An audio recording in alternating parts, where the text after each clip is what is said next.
জালিমের খবর কি? জালিম কোথায় গেল?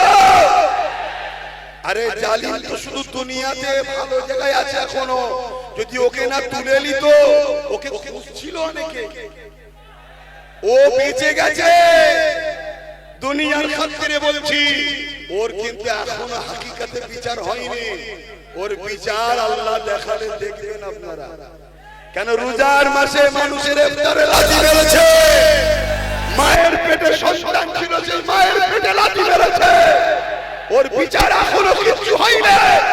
ওর বিচার দুনিয়ার কোন হুকুমত করতে পারবে না, ওর বিচার সেই মহান সৃষ্টিকর্তা রব্বুল আলামিন যখন করবে সেটা দেখবে তোমরা। সেই দেখতে আসাতে আজকে কি জুলুমের শিকার হতে হয়েছে, কিন্তু এতে আফসোস করলে হবে না। আরে আমি কোথাকার কে? আমার হোসেন পাক কুফায় যাচ্ছিল মেহমানের বাড়িতে, কুফায় যাচ্ছিল মেহমানের দাওয়াতে, কারবালায় তাকে এটকে জুলুম করেছে না করেনি? তাহলে আপনি হোসাইনি দাবি করবেন আর আপনার উপরে জুলুম হবে, মন খারাপ করলে হবে না। ধৈর্য ধরে আল্লাহর উপরে ভরসা করে মজবুত হয়ে থাকতে হবে। আজকে ধৈর্য ধরে আল্লাহর উপরে ভরসা করে মজবুত হয়েছিলাম, 6 বছর হয়তো সময় লেগেছে, কিন্তু আজকে এসে পৌঁছেছি না পৌঁছাইনি। কিন্তু সেই জালিম কোথায়? গরিবদের জন্য লড়বেন, বিধবাদের জন্য লড়বেন, এতিমদের জন্য লড়বেন, অসহায়দের জন্য লড়বেন, খোদার মানুষের জন্য লড়বেন।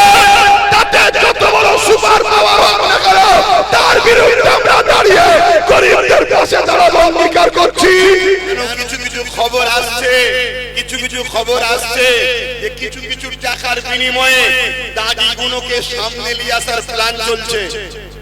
খবর আসছে, আপনাদের বলে যাচ্ছি, যদি প্রমাণ সহ তথ্য দিতে পারেন, দাগি তো লাঠি খাবে, কথা বুঝছেন না? কিন্তু যে সামনে নিয়ে আসবে তারও কিন্তু মাপ নাই, তাকে জনমের মতো একদম ছেটে বার করে দেবো। কেন? এই গরিব অসহায়দের চোখের পানি যারা ফেলেছে তাদেরকে কোনোভাবে মেনে নেওয়া যাবে না।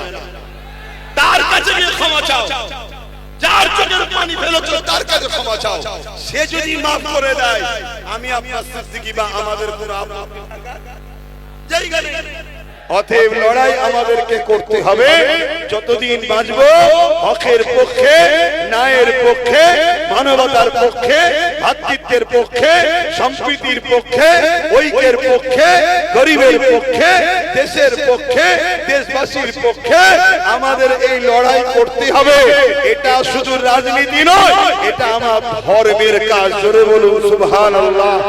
অন্য কেউ রাজনীতির রং লাগাইলে লাগাতে পারে, কিন্তু আমার ধর্মই শিখিয়েছে হুব্বুল আতান, দেশকে ভালোবাসা, ইসলাম ধর্মের কাজ। জোরে বলুন সুবহানাল্লাহ। আমার নবী বলেছে দেশকে ভালোবাসো, নবী দেশকে ভালোবেসেছে, এটা আমাদের জন্য সুন্নাত হবে। জোরে বলুন সুবহানাল্লাহ। এতিম, গরীব, দুঃখী, মুসলিম, অমুসলিম যে কোনো ধর্মের মানুষকে ভালোবাসা, এটাও আমার ধর্মের কাজ। জোরে বলুন সুবহানাল্লাহ। আজ দুনিয়াকে রাজনীতি বলতে পারে, অনেক কিছু নামে ডাকতে পারে, সেটা তাদের বিষয়, ওটা আমাদের দেখার বিষয় নয়। আমরা গরিবের পক্ষে ছিলাম, আছি, থাকবো, মানবতার পক্ষে ছিলাম, আছি, থাকবো, অসহায়দের পক্ষে ছিলাম, আছি, থাকবো। আরে যা ধর্ম আমরা দেখবো না, আমরা দেখবো বাপ আদম, মা হাওয়ার ছেলে, আমরা সবাই ভাই বোন, ঠিক না বেঠিক? তো যাই হোক, তাই বলে যাচ্ছি, আপনারাও ধৈর্য ধরবেন, সবর করবেন, ইনশাআল্লাহ একটা দিন আমাদেরকে আল্লাহ সাহায্য করবেন, আরো আরো সাহায্য করবেন। এ তো সবে দরজা খুলেছে, ইনশাআল্লাহ আগামীতে আরো সাহায্য আসবে, আরো সাহায্য আসবে। কথা বুঝছেন তো নাকি? হ্যাঁ।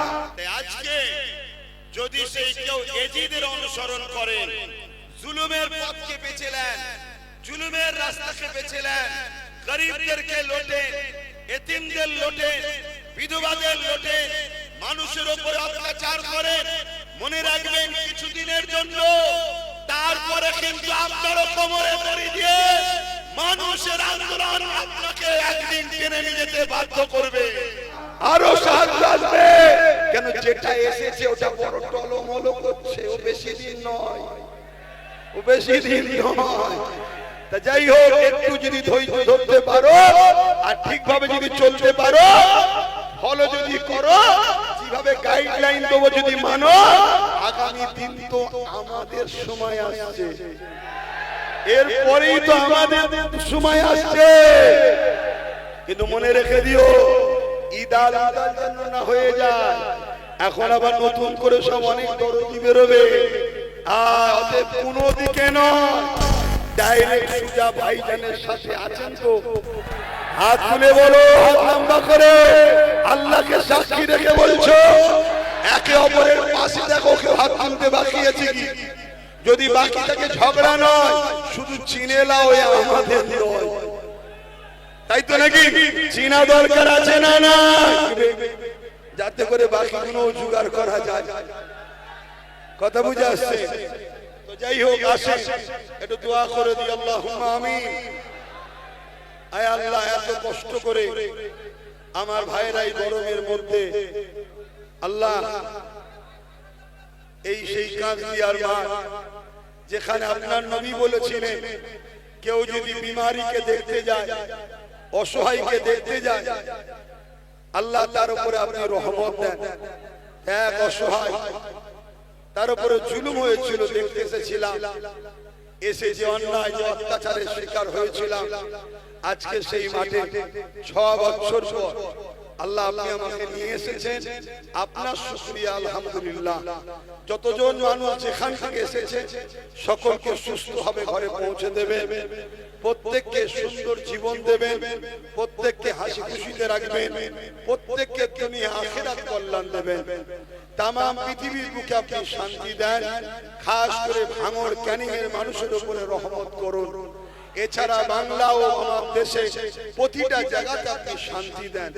আয় আল্লাহ, আমার দেশের সার্বভৌমত্ব নিরাপদে রাখেন, আমার দেশের সর্বধর্মের মানুষকে ভালো রাখেন, নিরপেক্ষ রাখেন, নিরাপদে রাখেন।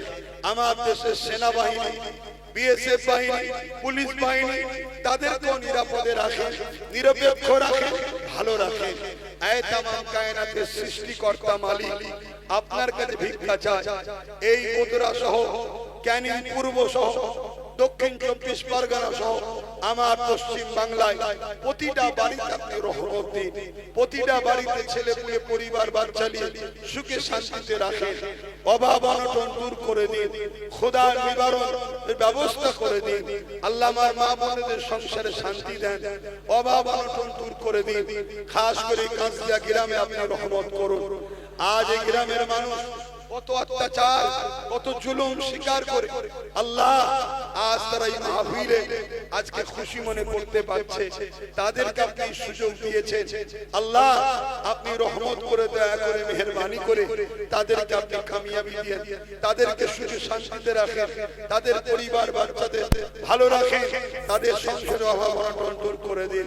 খাস করে আমার আলিশাকে ভালো রাখেন, তার আব্বা আম্মাকে ভালো রাখেন, তার ঘরে আপনি শান্তি দেন।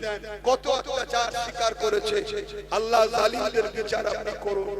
আল্লাহ আরো বিচার দেখতে চাই। আল্লাহ আল্লাহ আপনি বিচার করছেন, আরো করুন। আল্লাহ হাবিবের খাতিরে আপনার এই মুহররমের মাসে ইমাম হোসেন পাক হুজুরের ওসিলাতে দোয়া চাই, আল্লাহ আপনি জালিমদের বিচার করুন। আল্লাহ আয় আল্লাহ হাবিবের খাতিরে রহমত করে, দয়া করে প্রতিটা মানুষের বিমারকে শিফা করুন, অভাব অনটন দূর করুন। কে কে আশাকে হাত তুলেছে আল্লাহ আপনি কবুল করে নিন। আল্লাহ প্রত্যেকের মনের নেক তামান্নাকে আপনি কবুল করুন। যারা কন্যা দেয় আছে সুপাত্র মিলিয়ে দিন, যারা ঋণগ্রস্ত আছে ঋণ থেকে মুক্তি দিন। আল্লাহ আয় আল্লাহ আজ দেশ স্বাধীন হয়েছে, ৭৯ বছর হতে চলেছে, ৭৯ বছর চলছে। এই ৭৯ বছর ধরে আমার কওম বারবার ঠকেছে, কখনো এর পিছনে, কখনো তার পিছনে, কখনো এর পিছনে। আল্লাহ এই ফাঁকা থেকে আমার কওমকে ঐক্যবদ্ধ হওয়ার তৌফিক দিন, এই জাতিকে আপনি জাগান। আল্লাহ তাই হাবিবের খাতিরে আপনার নবী বলেছে কুরাইশ বংশের নেতৃত্ব মানতে। আল্লাহ কুরাইশ বংশের ছেলে নওশাদকে কামিয়াবি দান করুন। আল্লাহ পুরো মানুষ জাতির জন্য কামিয়াবি দান করুন, বাংলার মানুষের জন্য কামিয়াবি দান করুন। লোভ লালসা ভুল রাস্তা থেকে দূরে রাখেন, সঠিক পথে চলার তৌফিক দান করুন। আয় আল্লাহ, মানুষের জন্য, গরিবের জন্য, আপনার সৃষ্টির জন্য আমি কথা বলি, এই আলোচনাকে আপনি কবুল করেন। ইসলামের আলোচনা প্রচার করে বেড়াই, আল্লাহ এটাকে আপনি কবুল করুন। হাবিবের খাতিরে রহমত করে ভুল ভ্রান্তি মাফ করে দিন। আল্লামা নলেজ সিটিকে কবুল করুন। আল্লাহ, হাবিবের খাতিরে যারা পড়াশোনা করছে উচ্চ শিক্ষায় শিক্ষিত করুন। যে যা আশা দিয়েছে আশাকে কবুল করেন। আমার মা বোনেদেরকে আল্লাহ তাদের মনের নেক আশাকে আপনি কবুল করেন। আল্লাহ, এই এলাকায় আপনি মিল দিন, আল্লাহ শান্তি দিন। আল্লাহ, নিজেদের মধ্যে জুলুম, অত্যাচার, অশান্তি থেকে দূরে থেকে একতা হয়ে থাকার তৌফিক দিন। আল্লাহ, আয় আল্লাহ ফিতনা ফাসাদ দূর করে দিন। আল্লাহ, আয় আল্লাহ হাবিবের খাতিরে রহমত করে দয়া করে এক জালিমকে খতম করেছেন।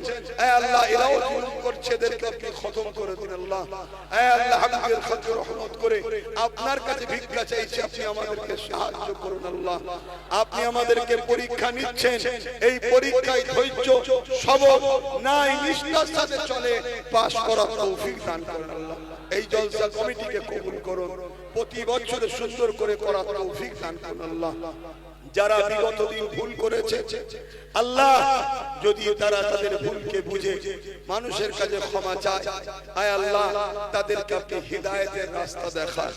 যদি হিদায়াত কপালে না থাকে আল্লাহ, জুলুম মুক্ত ক্যানিং, জুলুম মুক্ত ভাঙন, জুলুম মুক্ত বাংলা, আয় আল্লাহ আপনি সেরকম সমাজ তৈরি করে দিন। আল্লাহ, আল্লাহ আপনি সবই পারেন, আপনার কাছে দোয়া চাইছি, আল্লাহ আপনি ব্যবস্থা করে দিন। আল্লাহ, ক্যানিং এর প্রত্যেকটা মানুষের বাড়ি, নিরীহ অসহায় গরিব মানুষ, খেটে খাওয়া মানুষ, শ্রমজীবী মানুষ, দিনমজুরি মানুষ, প্রতিটা বাড়িতে হাসি দিন। আল্লাহ, অভাব অনটন দূর করে দিন। আল্লাহ, আল্লাহ কত বছর আর জুলুম সহ্য করবে মালিক, আল্লাহ এদেরকে আপনি ব্যবস্থা করেন, এদেরকে আপনি সাহায্য করেন। আল্লাহ, এদেরকে ছেলেপুলে পরিবার নিয়ে একটু হাসিতে নিশ্চিন্তায় থাকার ব্যবস্থা করে দিন। আল্লাহ, কত মানুষের উপরে জুলুম অত্যাচার হয়েছে, সেই সব মানুষকে আল্লাহ আপনি জীবনের গুনাহ মাফ করে দেবেন। আল্লাহ, ওই মজলুম অসহায় মানুষের জীবনের গুনাহ মাফ করে দেবেন। আল্লাহ, আল্লাহুম্মা ইহদিনাস সিরাতাল মুস্তাকিম, আল্লাহুম্মা নাজাত ফিতনাতুদ দুনিয়া, আল্লাহুম্মা নাজাত খারুল আযাব, আল্লাহুম্মা নাজাত মিনান নার। আমিন আমিন আমিন। এই অত্র এলাকায় আল্লাহ যারা আমার সম্মানীয় হাজী সাহেব আছে, নামাজি মুসল্লি আছে, অনেকে হয়তো আমাদের সঙ্গে মিলকে চাইতো, হয়তো ভয়ে পারতো না। আল্লাহ, কার দিলে কি আছে আপনি জানেন, তাদের সবাইকে এক হয়ে চলার ব্যবস্থা আল্লাহ আপনি আমার ভাই নওশাদকে করে দিন। আল্লাহ, আমিন আমিন আমিন। বরহাত কালমাতি লা ইলাহা ইল্লাল্লাহু মুহাম্মাদুর রাসূলুল্লাহ সাল্লাল্লাহু আলাইহি ওয়াসাল্লাম।